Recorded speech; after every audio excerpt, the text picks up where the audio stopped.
November 11ರಂದು ಅವ್ರದ್ದು ಹುಟ್ಟುಹಬ್ಬ ಆಯಿತು. 100ನೇ ವರ್ಷದ ಹುಟ್ಟುಹಬ್ಬ ಆಯಿತು. ಅವತ್ತಿನ ದಿವಸ ನಾವು ಹೋಗಿ ಅವ್ರ ಆಶೀರ್ವಾದ ತಗೊಂಡು ಬಂದು ಅವತ್ತಿನ ದಿವಸ ನನಗೆ ಡಿಸೈಡ್ ಮಾಡಿ ಈ ಒಂದು ಕಾರ್ಯನ ಮಾಡೋಣ ಅಂತ ಅಂದ್ಕೊಂಡು ನಾವು ಡಿಸೈಡ್ ಮಾಡಿದೋ.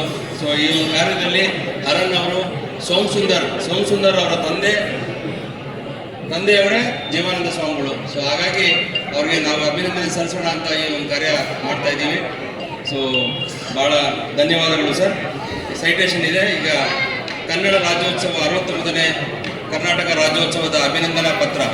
ಶತಾಯುಷಿ, ಗಾಂಧಿವಾದಿ, ಸ್ವತಂತ್ರ ಹೋರಾಟಗಾರರು, ಯಶಸ್ವಿ ಉದ್ಯಮಿಗಳು, ಸಂಘಟಕರು, ನವ ಉದ್ಯಮಿಗಳ ಪ್ರೇರಕರು, ಮಾರ್ಗದರ್ಶಕರು ಹಾಗೂ ಆಧ್ಯಾತ್ಮ ಧ್ಯಾನ ಹಾಗೂ ಸೇವೆಯ ಮೂಲಕ ಸಮಾಜ ಸೇವಾ ಕೈಂಕರ್ಯದಲ್ಲಿ ದಣಿವರಿಯದೆ ನಿರತರಾಗಿರುವ ಶ್ರೀ ಜೀವಾನಂದ ವೇಣುಗೋಪಾಲ ಸ್ವಾಮಿ ಅವರನ್ನು ರೋಟರಿ ಅಂತಾರಾಷ್ಟ್ರೀಯ ಜಿಲ್ಲೆ 3/1/92 ವತಿಯಿಂದ ಈ ದಿನ 20ನೇ ನವೆಂಬರ್ 2024ರಂದು ಶ್ರೀ ಪಿಟೀಲು ಚೌಡಯ್ಯ ಸ್ಮಾರಕ ಭವನದಲ್ಲಿ ಕನ್ನಡ ರಾಜ್ಯೋತ್ಸವ ಸಮಾರಂಭ ಕಾರ್ಯಕ್ರಮದಲ್ಲಿ ಅಭಿನಂದಿಸಿ ಶುಭ ಹಾರೈಸಿ ಗೌರವಿಸುತ್ತೇವೆ.